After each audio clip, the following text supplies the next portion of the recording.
मसीह के जलाली और पुरफज़ल नाम में तमाम देखने और सुनने वालों को मेरी तरफ से सलाम। मसीह का इत्मीनान जो समझ से बाहर है आप सबको हासिल होता रहे। और मैं आमिर जावेद फिर से voice of God Pentecostal church से आपकी खिदमत में हाजिर हूँ। और आज जो हमने सीरीज़ स्टार्ट की है उसका हम 8वां बाब पढ़ेंगे। 7 अबवाब हम पढ़ चुके हैं। मत्ती की अंजील का 8वां बाब मैं आपके लिए पढ़ूंगा।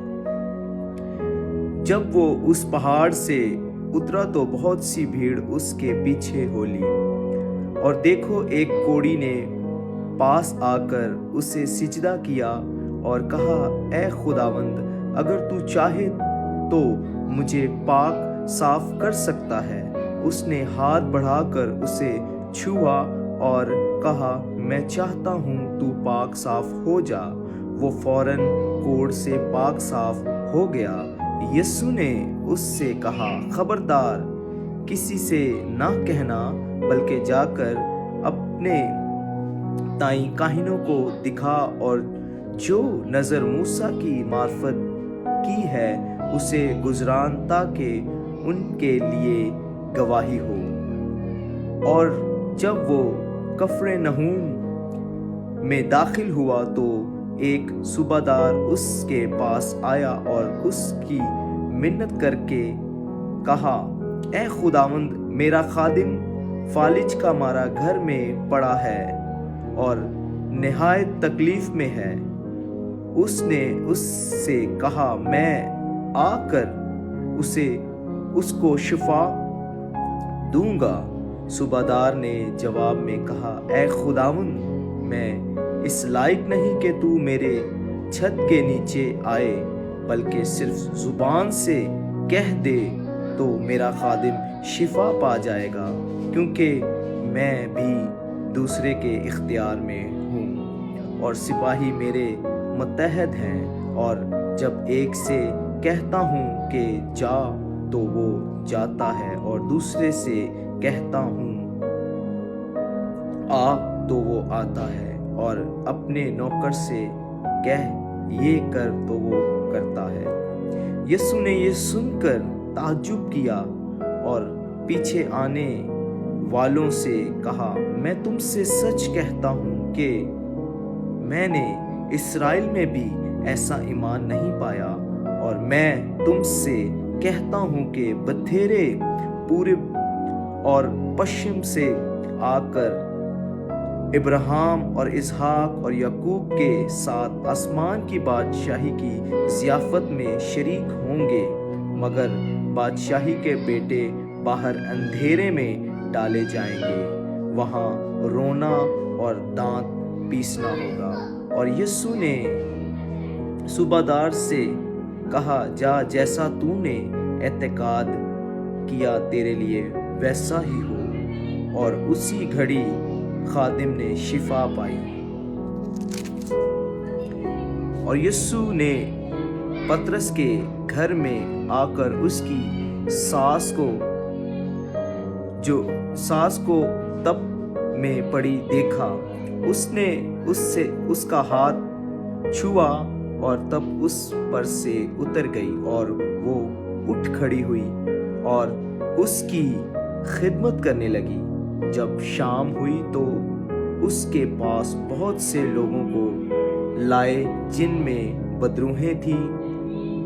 उसने रूहों को जुबान ही से कहकर निकाल दिया और सब बीमारों को अच्छा कर दिया, ताकि जो यसाया नबी की मार्फत कहा गया था वो पूरा हो कि उसने आप हमारी कमजोरियां ले ली और बीमारियां उठा ली।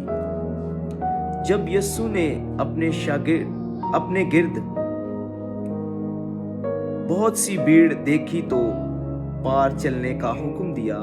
और एक फकीहा ने पास आकर उससे कहा, ए उस्ताद, जहाँ कहीं तू जाएगा मैं भी तेरे पीछे चलूंगा। यीशु ने उससे कहा कि लोमड़ियों के बट होते हैं और हवा के परिंदों के घोंसले, मगर इब्ने आदम के लिए सर धरने की भी जगह नहीं। एक शागिर्द ने उससे कहा, ए खुदावंद, मुझे इजाज़त दे कि पहले जाकर अपने बाप को दफन करूं। यीशु ने उससे कहा, तू मेरे पीछे चल और मुर्दों को अपने मुर्दे दफन करने दे। जब वो कश्ती पर चढ़ा तो उसके शागिर्द उसके साथ हो लिए, और देखो झील में ऐसा बड़ा तूफान आया कि कश्ती लहरों में छुप गई, मगर वो सोता था। उन्होंने पास आकर उसे जगाया और कहा, ए खुदावंद, हमें बचा, हम हलाक हुए जाते हैं। उसने उनसे कहा, ए कम एतकादो, डरते क्यों हो? तब उसने उठकर हवा और पानी को डांटा और बड़ा अमन हो गया। और लोग ताज्जुब करके कहने लगे, ये किस तरह का आदमी है कि हवा और पानी भी इसका हुक्म मानते हैं। जब वो पार